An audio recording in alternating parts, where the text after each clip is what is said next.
Hi, welcome back to Hill's Kitchen. This is episode 2 of, not me forgetting my own series, episode 2 of the Fruit of the Spirit series, where today I'm making guacamole and I'm talking about gentleness. Please ignore my pants that are too big for me. That's my right. That's my business. Mind you, I don't know how many people it feeds off this serving, so we're gonna find out. But yeah, basically it's like 3 avocados, 2 tomatoes, a jalapeno pepper, 2 garlic cloves, half of a yellow onion, some salt, and some lime juice, like lime squeeze, and cilantro. So yes. At first I was like, oh, gentleness is so easy. Like, it doesn't even need a video. Like, I was like, that's going to be the quickest video. We'll see if it actually is. But I was like, what am I really supposed to... Y'all didn't see that. Anyway, what can really be said? But I was like, honestly, several things. Because I realized, I think it is difficult to be gentle. Like, it sounds easy in theory, but it's like, okay... You have to keep that same energy. You have to keep that same energy when your feelings are hurt, when you're triggered, when, people do you wrong and or don't come correct. It's easy to be gentle when everything's going your way and you're like dealing with people who are also nice, also believers, and like also have like peaceful spirits. But I would define it as sweetness or as like soft disposition. Yes. And by soft, I don't mean weak. It comes off like smooth. It comes off chill and like approachable and like easygoing. I think when we think about Jesus' energy, yeah, he had moments where he flipped the table and like went off on the Pharisees. But as a whole, he just had like a very chill spirit where you felt like, okay, I can tell this person anything. I can trust them with my life. And the fact that he could just look at people and be like, oh, I know what you're going through. I did not just do that twice. The way he just could read people, but at the same time, like meet them where they're at, was the epitome of gentleness. And even just like throughout the New Testament, where he compares like coming to faith in like Christianity like a child and having childlike faith, I'm like, yeah, that takes gentleness. Okay, I've picked up the little rolls off the floor. Period. All my avocado is in this bowl. Not the drawer being stuck. So yeah, then I have to like smash it with a fork. And then I will do all the other ingredients. Back to gentleness. Yeah, I feel like gentleness is easier said than done. We all know there are moments when we cut up, moments we took it too far, moments where we really said it how we felt it. And it was not gentle, it was not cute. Like, we just took it there. But you know what? That's what progression is for. That's what transformation is about. By trying to bear good fruit, you realize, okay, not everything needs my reaction, not everything needs my opinion. I can remove myself from situations. I don't need to like pop off to make my point. And even when I'm upset, I can like express my emotions and my feelings in a very like firm, diplomatic way without throwing hands. Even just expressing yourself. Some people are so quick to like share their opinion and like comment on everything that they don't even realize that's the opposite of gentleness, because you're not meant to be harsh or bitter or judgmental. Like, for example, I feel like old school black people gotta comment on everything. Like, they got something to say about everybody's outfit, everybody's body, everybody's hair, like, oh, she shouldn't have left the house looking like that, like stuff like that. And it's like, yeah, that's not a gentle spirit, like, because it's like, okay, if that's how you feel, that's how you feel, but you didn't need to say that. And it's like, that's not exactly kind, and it's definitely not peaceful, and it's definitely not gentle. It's also none of your business. Like, there is that. If you're serious about being gentle, I feel like that means you gotta like mind your business and pick your battles. Very that. Things can get on your nerves, things can rub you the wrong way, but it's like, how are you gonna handle that? The answer cannot be, oh, I'm gonna get angry, I'm gonna get volatile, cuss everybody out. It's like, no. The older I get, the more somebody having the opposite of that spirit really bothers me. In my workplace, it's just very like stressful and intense, and a lot of people will just go off. Like, the moment they don't get what they want, or they don't feel heard, right? They feel ignored or like taken for granted, they just pop off. And I'm like, ooh, I can't wait to get out of here. In my mind, I'm like, it doesn't take all that. Like, yes, you can be frustrated. Yes, you can express that, but you do not have to do the most. Like, no ma'am, no ma'am, no ma'am. It's just not cute. It's not cute. Because culture doesn't, come into agreement with the fruit of the spirit, then that's normal, right? It's normal to cuss somebody out. It's normal to like check somebody and, oh, how you gonna talk to me like that? And, oh, who do you think you are energy? That, oh, we just take it there all the time. And it's like, no, we gotta do better. For now, I'm just gonna do the one tomato because after chopping one, it seems like enough. So we're on to the jalapeno. Now, see, I like kick, but I don't want to hurt myself. So I also may not use all of the jalapeno. I was like, you know what? How can I break it down for people one time? We're going to play some little scenarios and like what would be the gentle thing to do and what would not be the gentle thing to do. So, right, if somebody cuts you off in the parking lot, the gentle thing to do would be like, period, and you just keep driving, like you just keep looking for a parking spot. The opposite of gentle would be for you to flip them off, cuss them out, get angry, and or even get out of the vehicle and have a confrontation.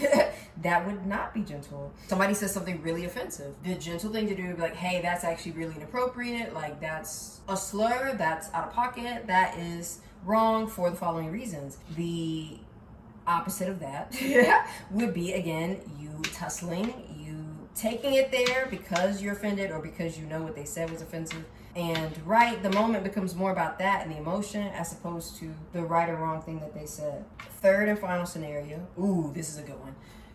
The way kids always ask you for something or always have a question. Like kids kind of never stop talking. The gentle thing to do is right. You're gonna oblige them every time. Or you'll politely explain, hey, like I'm busy doing X, Y, and Z, but we can play at this time. Or, oh, you know, yeah, I love your drawing. Okay, while I'm working, what if you do this? And then after, you and I can do X, Y, and Z together. The opposite of that is what you see all the time, where parents snap on their kids over nothing, especially in public. Hot take. That is the stuff kids remember. Or at least that's the stuff I remembered as a kid. Your parents coming at you over literally nothing. And meanwhile, you know what I mean? You just want to be loved. You just want somebody to spend time with you. It's a whole range of stuff. You know, some stuff it's easy, it's no big deal. And then other stuff is like, oh, that's actually a little hard. Now see that naturally blends into some other fruit of the spirit. But you know what I mean? We're gonna pace ourselves through the series, you know. Somebody that's always popping off, always tussling, always has something like negative to say. You don't really want to be around them. Yeah, you respect them on like a human level, but you're just kind of like, okay, they're doing too much. Like that's not somebody I really want to spend a lot of time with. And I feel like when you have a gentle spirit, people, I don't know, are more intrigued by you. You come off as more like trustworthy and more like accessible in a way because they're like, oh yeah, oh you cool, you good people, you down to earth. And I feel like not only do you come off as more respectable, but you also, and mature, that's the word we're looking for, but I feel like you also then are more approachable. I was always, and it's still true, I'm always the friend that everybody tells their business to. Like, even if I'm not looking for it, like, that is just still true. And that was true when I was a little kid. Whether I was at camp, at a, like, field trip, or a volunteer assignment, or whatever, people were like, yeah, like, you know, this is what's going on with me at home. Or, like, you know, I haven't really told anybody this, but I'm actually going through a breakup. Like people just be volunteer stuff. And I'm like, okay, all right, yes. And it's like, many would think, how could that be a good thing? And I'm like, I've come to see it as such because it's like people value authenticity and they value wisdom. And it's just like there's something about having a gentle spirit where people feel at ease around you. They feel at peace. Hello. And they feel like, okay, I can let my guard down around this person because look how they carry themselves. Look how they move in the world. Look how nothing phases them. Look how they always keep it together. Despite, you know, life throwing punches at them. And sometimes I smile when people are like, oh, I can't believe you didn't go off on that person. I can't believe you were that patient with them. Not because I'm so great, but because I remember when that wouldn't have been my response. And so I'm like, oh, so I am bearing good fruit. Oh my God. Because I'm like, listen, it's not that I didn't want to pop off, but that's just, I'm just too saved. I'm past it. I don't have the energy. I can't go there. I'm like, listen, it's not that deep. So all that's left is LMAO. I forgot a whole avocado. Oh, I'm tripping for real. I had a whole third avocado waiting to be used. Oops. I didn't get my base fully together, which is goofy. Okay, let me show y'all. All right, see? We got a lot going on, but it looks really good, in my opinion. Now I feel like this guac can do something, because third avocado, it's definitely It's giving. All right, so we're making excellent progress. The third avocado did the trick. I'm gonna add just a little bit of salt. Ooh, that's a lot of salt, my bad. I'm gonna add the lime juice. If it would cooperate. It doesn't want to cooperate. But I'm gonna finish the jalapeno actually, now that I have more guac to work with. But anyway, yeah, I think being approachable counts for a lot, because it's like, this world is hard. Like, having people where you're like, okay, I know I can be myself around them. I know I can trust them.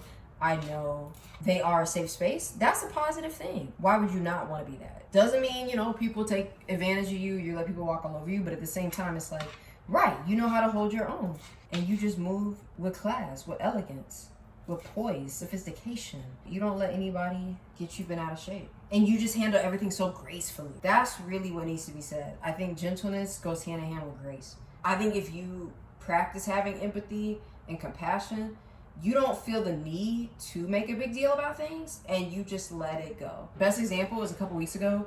My coworker, again, we had just been there all day. It was really tough. Everybody was ready to go. And she like snapped at me, and I didn't even notice, because like I saw her like say something crazy to me, but I didn't even hear her because it was so hectic. And I was just, you know, trying to maintain my own peace, my own like sanity, and I didn't even hear her. And then like she was like, oh my gosh, I'm so sorry, I didn't mean to say that, da da da. And again, I was just like, oh, it's fine, whatever. Like, I know, you know, we're all like stressed out, we're all, you know, ready to go home. Like, let's just, you know, finish work. To this day, but like she still brings it up, like, Autumn, like I just still want to apologize about a couple weeks ago. And I'm just like, yo, it's cool. Child, I done forgot.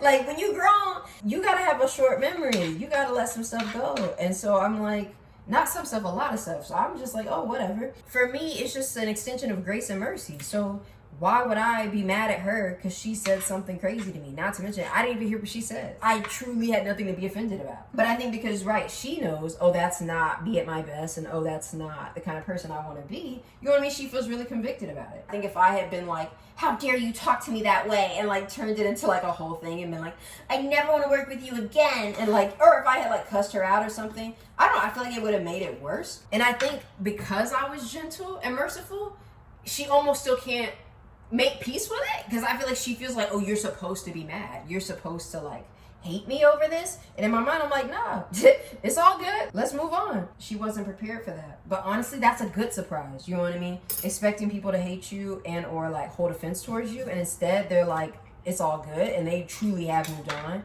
and treat you as if nothing ever happened. I try to move like that only because I'm like, that is gentleness at its best, and that's the energy Jesus has towards us. We do stupid stuff all the time, and he doesn't love us any less or treat us worse or like keep score and be like, well, let's see if you actually, you know, do the right thing today. Like, you know what I mean? Like, there's no shadiness. I then had to let go of any of my shadiness and pettiness, because I was just like, okay, that's not bearing good fruit. I'm almost done, but I'm gonna show y'all. See, look at all juicy and fresh. I know that's right. Final thoughts. I just feel like we're all human. You're not gonna be able to get it right every day in every single situation. But at the same time, I think gentleness is the most accessible of the fruit of the Spirit, in my opinion. Because some of the other ones are like a lifelong journey. Whereas I think if you really lean into being merciful and graceful, gentleness comes kind of naturally. It doesn't sound as difficult. I think by virtue of trying to be a peaceful person, it's going to help you become gentle, because you're like, oh, you know what? I need to protect my peace. And you know what? As much as I want to go off, or as much as I want to say X, Y, and Z, I'm not going to. And you know what? Even though these people are disrespecting me and or doing too much, here's how I'm going to handle it instead. And it allows you, right, to like move through life and offense and whatnot very smoothly, very efficiently. That's how you're able to like treat others well, regardless of their age, regardless of their race, regardless of their industry or socioeconomic background, because you're not only protecting your peace and maintaining that, but you're also like, okay, let me be as gentle as I can. The very end of the Bible, in the book of Titus 3, verses 1 and 2, it literally says, remind the people. It says, remind the people to submit to rulers and authorities, be obedient, be patient and considerate, slander no one, be ready to do whatever is good, and always be gentle to everyone. And I think those whole two verses, sorry, I like paraphrased it very poorly, but those whole two phrases or two verses really epitomize it, because it's like, okay, if I'm not slandering people, if I'm not cutting up, if I'm seeking to always do good and be peaceful and considerate and obey the law, how could I not always be gentle? It kind of goes hand in hand. Breaking news, I did indeed cut the other tomato. This is how it looks. All it's missing is some garlic, and I'm gonna do a little more lime juice, and then we out. But anyway, I hope y'all enjoyed this episode of Phil's Kitchen. This recipe, it is not from the Food Network. It's from this website called Downshiftology by Lisa Bryan, or is it with Lisa Bryan? So shout out to Lisa for this guacamole recipe. It's very quick. I mean, the prep time is a bit much when you factor in all you gotta do, but like if you're efficient in the kitchen and or you have somebody to help you, it's not that bad. Please like, comment, share, and subscribe. I had stuff going on, so I haven't had time to properly be in the kitchen. So this feels really good. This feels really nice to be able to just like cook and get into the tea and, you know, discuss the fruit of the spirit. Oh, I do have chips. They are the one and only Mission chips. Yes. They said 2 garlic cloves. My question is Autumn going to follow the recipe? Based off of how full this bowl is, I believe I will be cutting the second.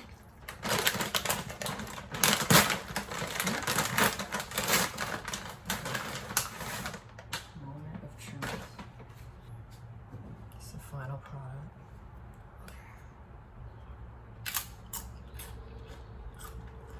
No, it's actually perfect. It's perfect.